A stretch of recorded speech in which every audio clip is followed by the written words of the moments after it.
Hello viewers, welcome to our channel Chennai Thanjai Samayal. இன்றைக்கி நாம் என்ன சமைக்க போகிறோம்னா பன்னீர் பிரியாணி. சூப்பரான வெஜ் டிஷ். ஒரு முறை செஞ்சு சாப்பிட்டு பார்த்தீங்கன்னா இதை அடிக்கடி செஞ்சு சாப்பிடுவீங்க. உங்களுக்கு அவ்வளோ பிடிக்கும், விடவே மாட்டீங்க. வாங்க வீடியோக்குள்ளே போகலாம். இந்த பன்னீர் பிரியாணிக்கு 200 கிராம் பன்னீர் எடுத்திருக்கேன். அதை எப்படி கட் பண்ணுறதுன்னு காட்டுறேன் உங்களுக்கு. மத்தியில் ஒரு கோடு போட்டுக்கோங்க.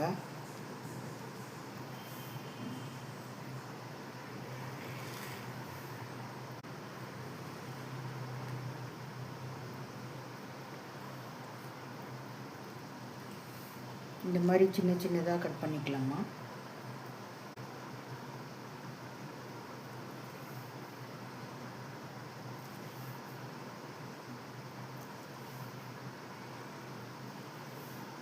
உங்களுக்கு என்ன சைஸில் தேவையோ அந்த சைஸில் கட் பண்ணிக்கோங்க.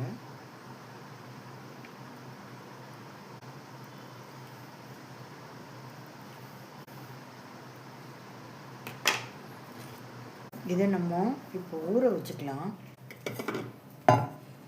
இப்போ தான் இதில் உப்பு காரம் இறங்கும்.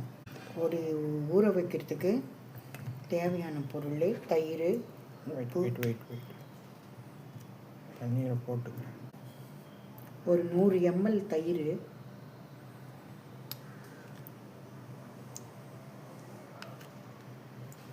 இது கொஞ்சம் போட்டு, கரம் மசாலா ஒரு 1/4 ஸ்பூனு,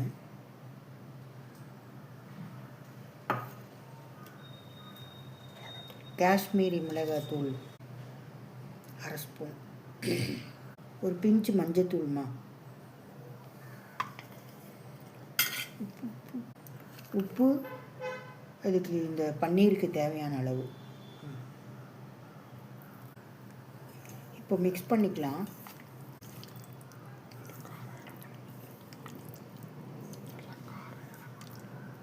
இதில் உப்பு காரம்லாம் இறங்கணும். அதுக்காக கொஞ்சம் நேரம் இதை ஊற வச்சிடலாம். ஒரு 1/2 hour ஊற வச்சு கொஞ்சம் நேரம் ஊறட்டும். அப்புறமா எடுத்து ஃப்ரை பண்ணிக்கலாம். மூடி சைடில் வச்சுக்கலாம். ஒரு பேன் வச்சுருக்கேங்க இந்த பன்னீரை ரோஸ்ட் பண்ணுறதுக்கு. இப்போது அதில் எண்ணெய் விட்டுக்கலாம். இந்த பன்னீர் வறுக்கிறதுக்கு மட்டும் உண்டான எண்ணெய் கொஞ்சமாக, ஒரு 2 பன்னீர் ஊற வச்சு 30 நிமிஷம் ஆயிடுச்சுங்க. இப்போ ஒன்று ஒன்றா அதில் எண்ணெயில் போடணும். நம்ம சேனலை ஃபஸ்ட் டைம் பார்க்குறீங்கன்னா சப்ஸ்கிரைப் பண்ணி பாருங்கள். பன்னீர் ஒன்று ஒன்றா கோல்டன் ப்ரௌன் வர வரைக்கும் ரோஸ்ட் பண்ணுங்கள். நல்ல சாஃப்ட் அண்ட் டெண்டராக இருக்கும். டீப் ஃப்ரை பண்ணாதீங்க, ஷாலோ ஃப்ரை பண்ணுங்கள். அப்போ தான் சாஃப்டாக இருக்கும். பன்னீர் சாப்பிட்டிங்கன்னா சுவையாகவும் இருக்கும்.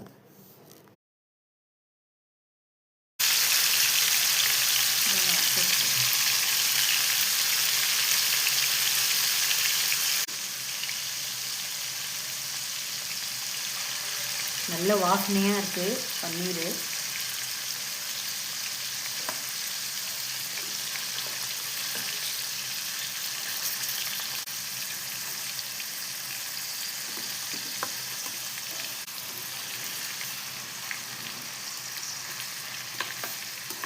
பன்னீர் பொரிஞ்சிக்கிட்டு இருக்குங்க. பொரிஞ்சு வரும்போது கொஞ்சம் கிறிஸ்பியாக ஆகிடுச்சுன்னா நம்ம எடுத்துக்கலாம். கோல்டன் ப்ரௌனில் வரணும். இந்த எண்ணெயை ஊற்றி பிரியாணியும் தாளிச்சிடலாம்.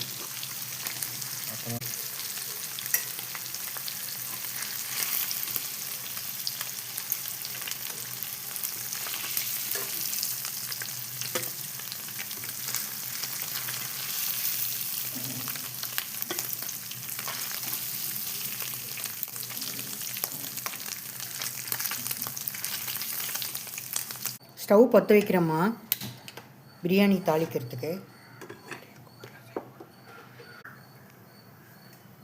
ரப்பர் இருக்கா பாரு. குக்கர் காயட்டோங்க. இது பன்னீர் வறுத்த எண்ணெய் தான், அதை ஊற்றுறேன்.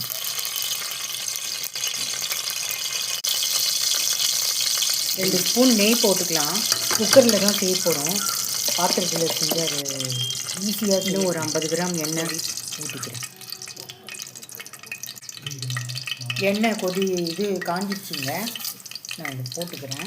ஸ்பைசஸ் பட்டை, கிராம்பு, சோம்பு, ஏலக்காய், பிரிஞ்சி இலை.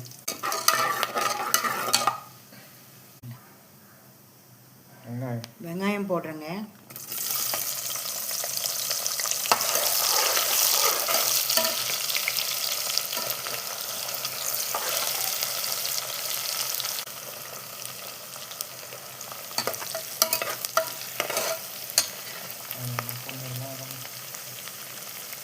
வெங்காயம் நல்லா பொன்னிறமாக வதங்கட்டோங்க.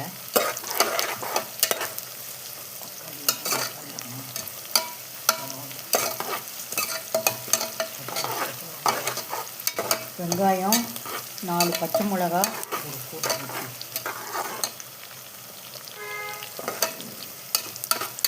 2 கீரி போட்டுருக்கேன். கொஞ்சம் வதங்கட்டும் வெங்காயம்.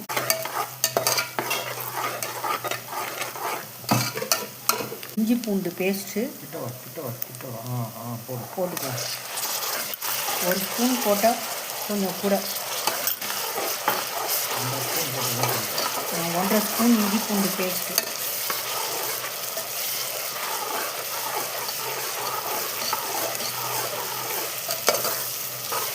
ரெண்டு நிமிஷம் வதங்கட்டும். இஞ்சி பூண்டு பேஸ்ட்டு. தக்காளி சேர்த்துக்கலாம். ஒரு தக்காளி நீல வாக்கில் நறுக்கி வச்சுருக்கேன், சேர்த்துக்கலாம்.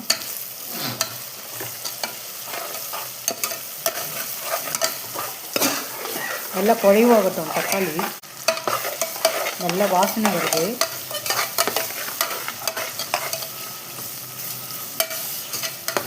இதில் கொஞ்சம் கஸ்தூரி மேத்தி போட்டிருக்கேன் தாளிப்பில்.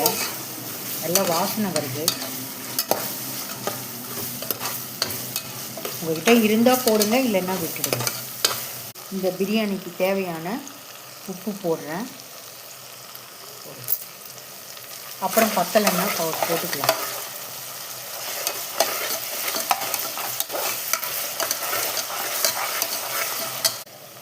இதில் தயிர் சேர்த்துக்கலாங்க.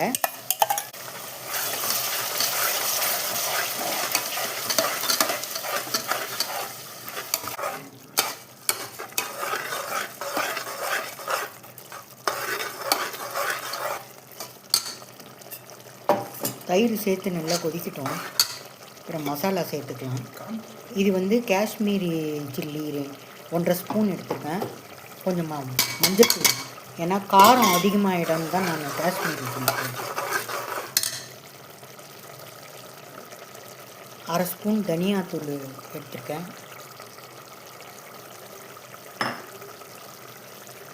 1/2 ஸ்பூன் பிரியாணி மசாலா எடுத்துருக்கேன்.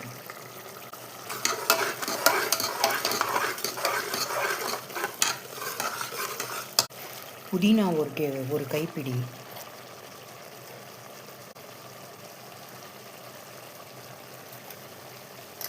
கொத்தமல்லி ஒரு கைப்பிடி.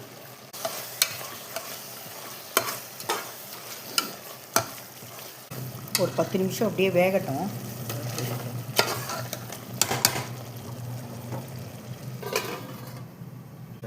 ஆ 10 மினிட்ஸ் ஆயிடுச்சு.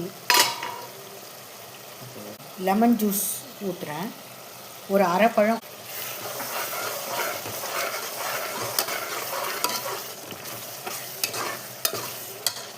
ரெண்டு அழகு அரிசிக்கு 4 அழகு தண்ணி ஊற்றிடுங்க. 2 அழகு அரிசிக்கு நான் அரிசியும் தண்ணியும் கலந்து எடுத்துகிட்டு வந்துட்டேன். தனியாக அதை 4 அழகு தண்ணி ஊற்றிருக்கேன். 4 கிளாஸ் தண்ணி. இது அப்படியே வேகட்டும். நம்ம சும்மா திருப்பி தான் மூடி வைக்க போகிறோம். ஏன்னா பன்னீர் போடணும். பன்னீர் அடியில் போட்டோன்னா பன்னீர் கரைஞ்சிரும். அதனால் மேலே இது பண்ணி அப்படியே திருப்பி வச்சு மூட போகிறோம்.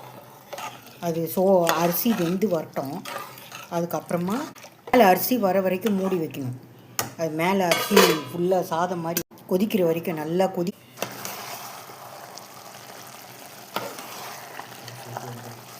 அரிசி பொல இப்போவே வெந்து வந்திருக்கு. இப்போ நம்ம பன்னீரை போட்டுட்டு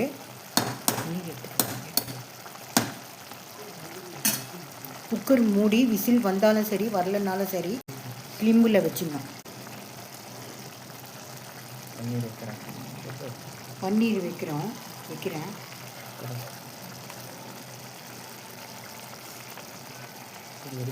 இது வந்து எதுக்கு இப்படி வைக்கிறோன்னா, இது வந்து தண்ணியிலேயே நீங்கள் போட்டிங்கன்னா குழஞ்சிரும். அப்புறம் பன்னீரே தெரியாது. அதுக்காக தான் இது மாதிரி மேலோட வைக்கிறோம். ரெசிபி வந்து மேலோட வச்சா நான் டேஸ்ட்டாக இருக்கும். பன்னீர் சாப்பிட முடியும், நல்லாயிருக்கும். அந்த மணமும் அதில் வரும் பிரியாணியில். அதுக்காக தான் இந்த மாதிரி செஞ்சு வைக்கிறோம். ட்ரை பண்ணி பாருங்கள். நல்லா வந்ததுன்னா எனக்கு சப்ஸ்கிரைப் பண்ணுங்கள். பெல் ஐக்கானை மறக்காமல் கிளிக் பண்ணிவிடுங்க. இது மேலோட்டமாக கொஞ்சம் நெய் இப்படி பண்ணால் அப்படி இல்லை ஸ்ப்ரெட்டாக வரும் போதும். இப்போ மூடிடலாங்க.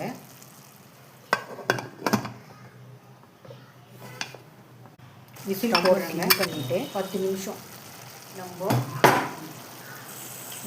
ஆஃப் பண்ணிட்டேங்க. 10 நிமிஷம் ஆயிடுச்சு. இப்போ ஆஃப் பண்ணிட்டேன். விசில் வந்தாலும் சரி, அதுக்கப்புறம் நம்ம ஓப்பன் வரலன்னாலும் சரி.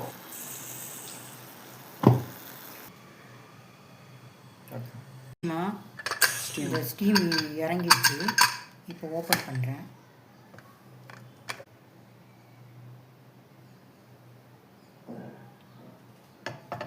அருமையான பன்னீர் பிரியாணி தயார்.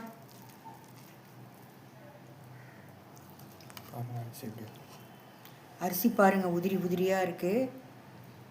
நான் கரெக்டாக அந்த தண்ணி நம்ம கரெக்டாக வச்சோன்னா கரெக்டாக இருக்கும். 2 கப்பு அரிசிக்கு 4 கப்பு தண்ணி ஊற்றினேன்.